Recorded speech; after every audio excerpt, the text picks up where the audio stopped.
বিছনার ঝাড়ু বোনেরা যে দেন, বিছনায় ঝাড়ু দেন, অনেক সময় ঝাড়ু ছুটে যাইতেছে, গা শলা আইসা পড়তেছে, এরকম হবে না। আমি আপনাদেরকে দেখাবো, এরকম কোনো কিছুই হবে না।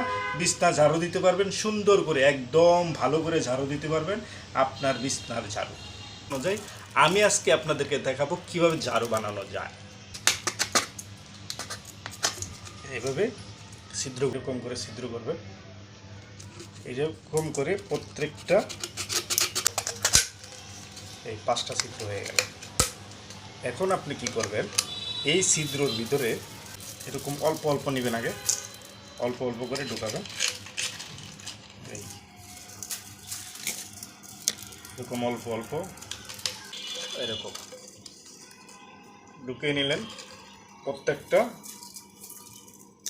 ছিদ্রতেই ঢুকাবেন, এই প্রত্যেকটা ছিদ্রতেই, এই প্রত্যেকটা ছিদ্রতেই এরকম করে ঢুকিয়ে নেবেন। এরকম পুরো প্রত্যেকটা ছিদ্র দিয়ে আপনি ঢুকাবেন, এরকম করে দেওয়ার জন্য এরকম করে চাপায়া চাপায়া দেবেন।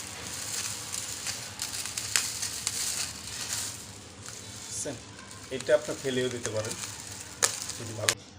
আপনাদেরকে দেখাচ্ছি।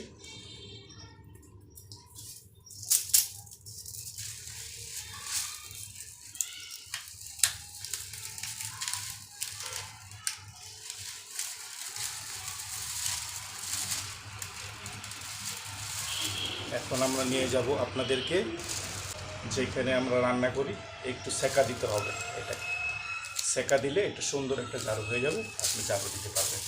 একটা ঝাড়ু শলাও এদিক সেদিক হবে না, আপনি টেনেও ছিঁড়তে পারবেন। কম আগুন ধরাই নেবেন। এখন আপনি কী করবেন, এই ঝাড়ুটাই ধরে আস্তে আস্তে, বেশি হিট দেবেন না, বেশি হিট দেবেন না। তারপরে একটু একটু দিয়ে এভাবে করে নেবেন, বেশি হিট দেবেন, চেপে চেপে দেবেন। দেখেন গরমের জন্য কিন্তু একটু ধরে নেবেন, চেপে গেল।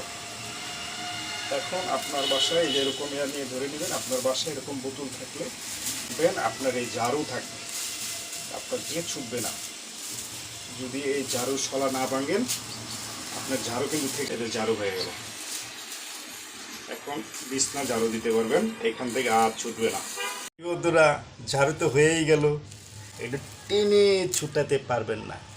এখন ভাই বোনেরা যারা বাসায় আপনাদের কষ্ট হয়, তাদের জন্য এই ঝাড়ুটা বানাইলাম।